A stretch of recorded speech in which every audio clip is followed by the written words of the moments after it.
Halo, saya Desi Setianingrum dari kelas 4C. Kali ini saya akan mendongeng fabel yang berjudul Tak Tahu Diri. Mau tahu ceritanya seperti apa? Ayo kita dongeng. Di sebuah hutan yang sangat lebat, tinggallah seorang pemburu bersama hewan buruannya, yaitu harimau dan kera. Harimau terjebak perangkap sang pemburu dan dikerangkeng dalam kerangkeng yang kuat. Kandang itu dikunci dengan gembok yang besar sekali. Sementara sang pemburu masih mencari hewan yang lain, seekor kera disuruh sang pemburu untuk mengawasi sang harimau. "Ingat, jangan sampai lepas ya," pesan sang pemburu. Tahu kalau yang disuruh menunggu hanya seekor kera, maka harimau berusaha merayu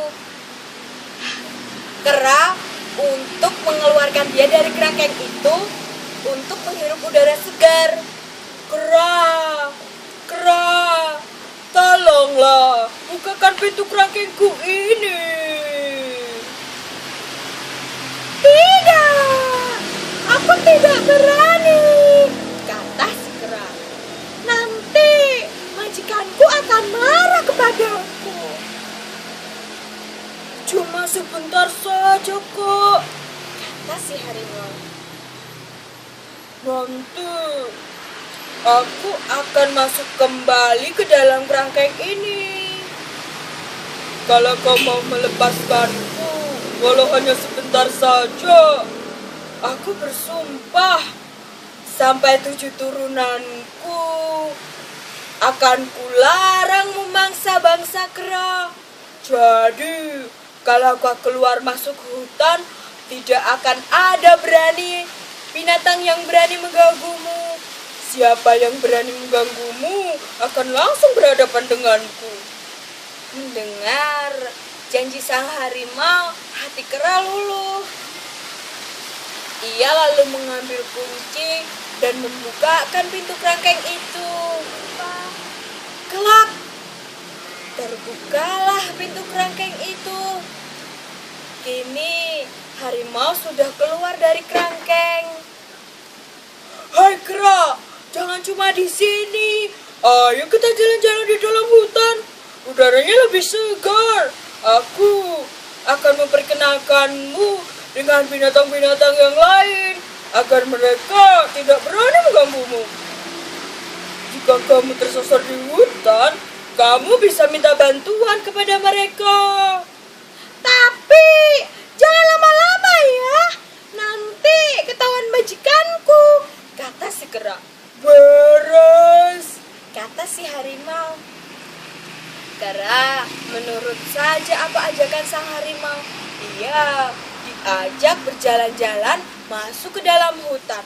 Tanpa terasa, cukup jauh ia meninggalkan kerangkeng.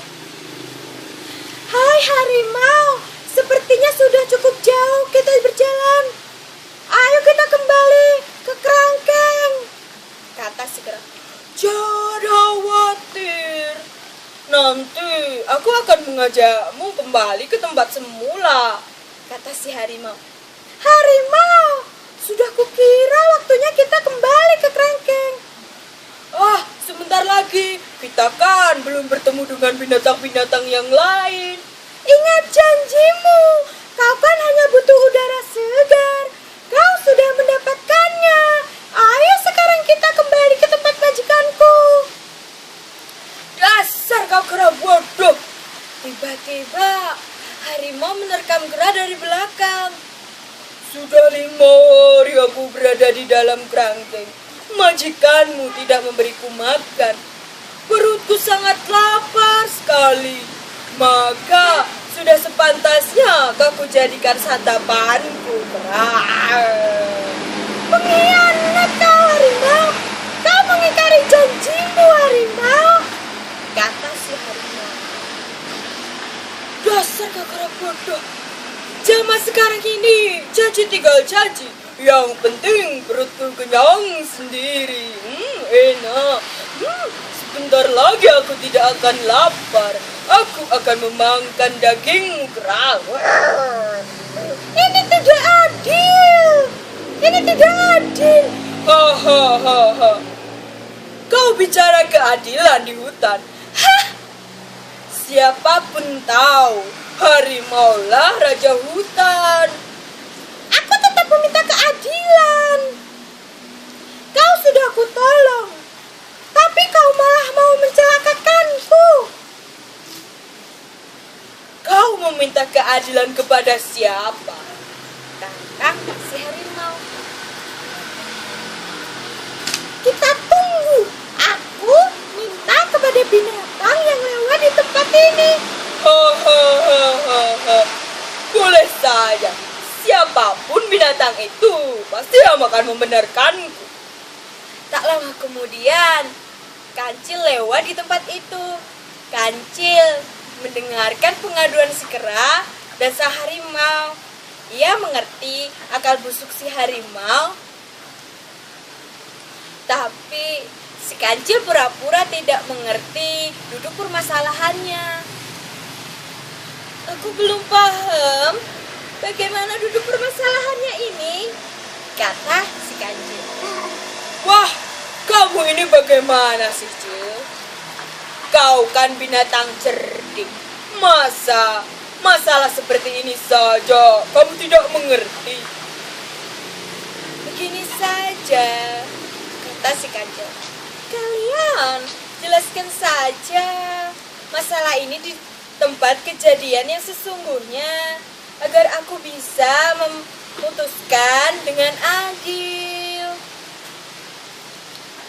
Kalau begitu, kita harus menuju ke dalam kerangkeng majikanku, kata harimau juga setuju. Baiklah, kita ke sana. Ayo, siapa takut? Pasti akulah yang benar. Tapi kau harus bisa memutuskan secara adil, Cil.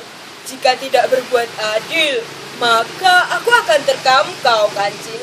Akan kumakan dagingmu bersama si kera ini. Ketika sampai di tempat pemburu, si Kancil menyuruh si kera dan sang harimau untuk memperagakan kejadian dari awal. Nah, lakukanlah supaya aku bisa memahami duduk perkaranya, kata si Kancil. Kera dan harimau setuju. Mula-mula harimau disuruh masuk ke dalam kerangkeng. Setelah harimau masuk ke dalam kerangkeng, kera menutup pintu dan menggemboknya kembali. Lalu Kancil berkata, "Nah, selesai sudah. Kalau begini kan aku jadi mengerti duduk perkaranya." Loh, selesai bagaimana, Cil? Kata si harimau. Kancil tidak memperdulikan perkataan si harimau. Lalu si Kancil berpesan kepada kera, "Lain kali jangan terkena bujuk rayuan si harimau ya, kera," kata si Kancil. "Loh, terus bagaimana, Cil?" kata si kera. "Apalagi? Apa kau mau membukakan gembok si harimau itu supaya kau mau dimakan? Begitu maumu?" "Tentu tidak, Cil. Aku tak mau mengulang kebodohanku." "Ya sudah, jangan dekat-dekat lagi dengan kerangkeng. Biarlah harimau berada di dalamnya. Jangan pernah lagi dengarkan rayuan gombalnya." Lalu kera mengerti dan Kancil segera melanjutkan perjalanannya. Kau Kancil. Harimau mengerang marah. "Ya harimau, ada apa kiranya?" kata si Kancil. Kau tidak adil, Cil. Kau malah membelah kera itu. Kata si harimau. "Lalu apakah perbuatanmu tadi tadi kepada si kera sudah adil, kau ditolong kera, lalu kau malah akan memakannya. Apakah itu adil? Kancil, aku bersumpah akan memakanmu bersama daging itu. Hehehehe, coba saja kalau bisa, teriak Kancil sambil berlari pergi. Di tengah hutan, si Kancil bertemu dengan si kera. Dan tak lupa, si kera mengucapkan terima kasih kepada si Kancil. Terima kasih ya, Cil, kau sudah menolongku. Pokoknya aku tidak akan melupakan budi baikmu ini. Iya, kamu juga ingat, jangan melawan majikanmu. Kalau kamu melawan, tahu sendiri kan akibatnya. Oh, malah mau dimakan sama si harimau. Iya, aku berjanji aku tidak akan percaya lagi dengan omongan si harimau. Terima kasih banyak ya, Cil. Iya, aku pergi dulu ya. Iya, Kancil, dadah. Setelah kejadian itu, si kera tidak pernah lagi mendengarkan rayuan harimau, walaupun si harimau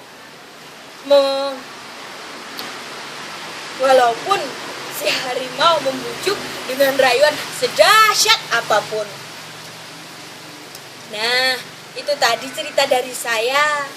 Amanat yang bisa diambil dari cerita tadi adalah jadi anak itu harus selalu berjanji, selalu menepati janjinya. Jangan seperti si kera, disuruh sang pemburu untuk menjaga sang harimau, malah melepaskan kerangkengnya.